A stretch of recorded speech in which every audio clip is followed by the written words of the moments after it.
I'm going to show you a few different ways that you can take your idea and work with it to create different visual effects. So the first one I'm going to show you is just how to make a cut-through stencil. And so what you want is a piece of stiff board. It could be cardstock. I'm using cardboard here. I have the piece of carbon paper underneath with the dark side down. And then I have my printout of the image that I want to use as the silhouetted shape for this. So I'm just coming around and I'm going to just trace that outside shape.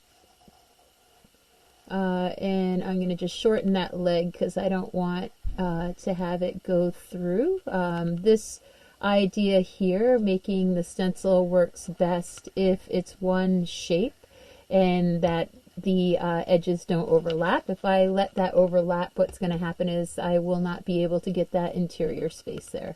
So you might have to make a few adjustments in your idea to ensure that it's just going to be one big shape. Alright, so I'm coming around here, and now the pressure of the pencil has taken that and it has transferred it down onto the cardboard. So for this next step, what you'll do is you're going to then take an X-Acto blade on a mat. If you don't have a mat, you could use a piece of corrugated cardboard, but something that's going to absorb the cut without it going onto your table. You do not want to put this directly on top of the table and then cut through, because it will create a mark in whatever surface you're cutting on.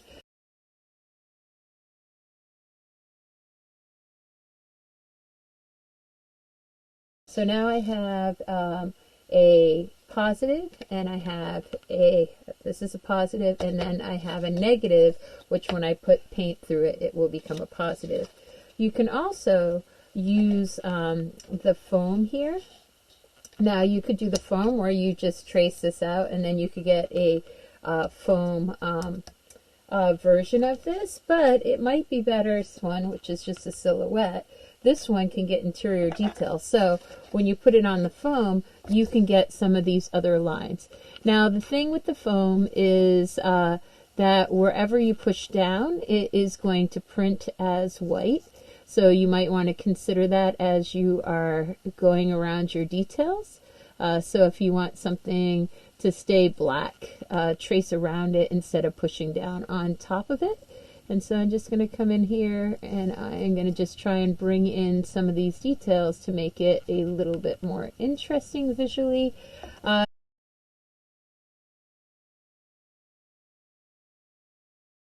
Because that gets a little confusing. Alright, so now I have this, and likewise, oops, looks like I forgot that.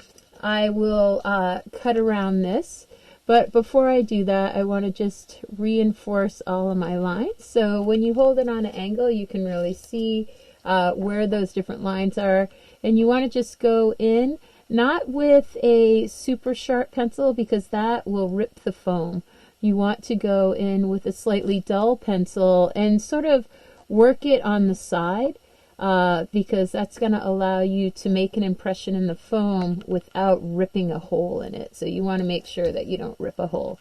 So I'm going to come in here and I'm just going to trace those lines.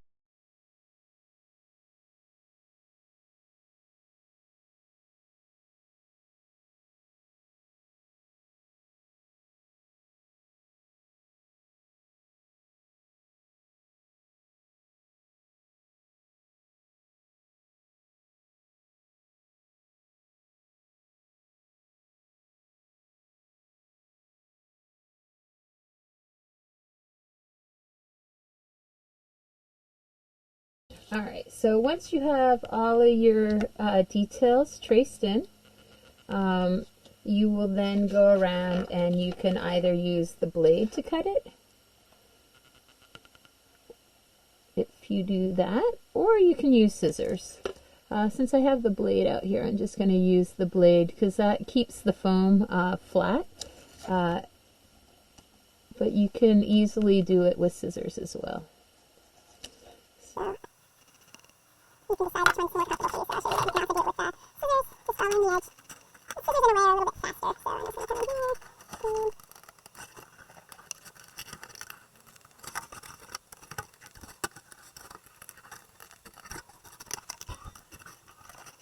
And I'm just following that contour. Make sure you cut that out, go either way. So with the scissors, you don't get that hang up that you get with the exacto knife, so.